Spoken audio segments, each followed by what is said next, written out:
living and working conditions of the workers. So we can say, as a summary, that in the beginning, social law, labor law, social security law, was a counterbalance at national level, correcting the national markets, protecting workers in the national markets, and now and more it's becoming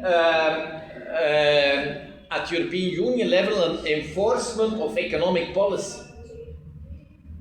So they see more and more social protection as a productive factor, meaning if people are well educated, if they are healthy, if they feel safe, then they can be productive and contribute to the growth of the European economy. That is the vision of European Union nowadays. Good. So everything started with the Treaty of Rome, 1957. But in the Treaty of Rome it was said that labor law, social security law should stay at a national level. Only was there a provision that workers could move freely to other countries, free movement of workers. And there was also a provision about equal pay for men and women. And that is very interesting. So in the Treaty of Rome, the founding treaty of the European Union, was said that men and women should receive the same pay for the same work. Why was this introduced in the Treaty of Rome? And that is quite interesting. It was not introduced for social reasons, but for economic reasons.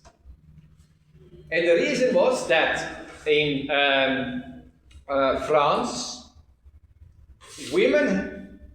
there was a law that women had to be paid the same salary as men. So in France, women were protected and they had already a right to the same salary as men. In Germany, women could be paid less, still be paid less than men.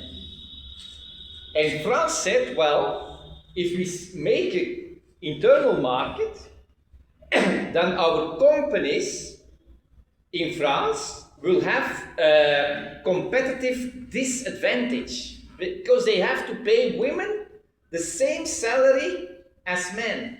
While in Germany, companies had still a competitive advantage because they could afford to pay women less than men. And so for economic reasons, to create a level playing field in the European Union, at that time the European Economic Community, they introduced in the Treaty of Rome the provision that men and women should be paid the same salary for the same work, or work of equal value. And this has become very important now, and European Union has strong policy to make the rights of women and men and transgender people and equal. Yeah? So the fight against discrimination in all domains, according to many criteria, race, sex, religion, and so on, is very important in European Union. And the beginning is in the Treaty of Rome, but it developed, of course, gradually. So I will not go in details. In the beginning, the accent was on the construction of an economic market, free competition, free movement.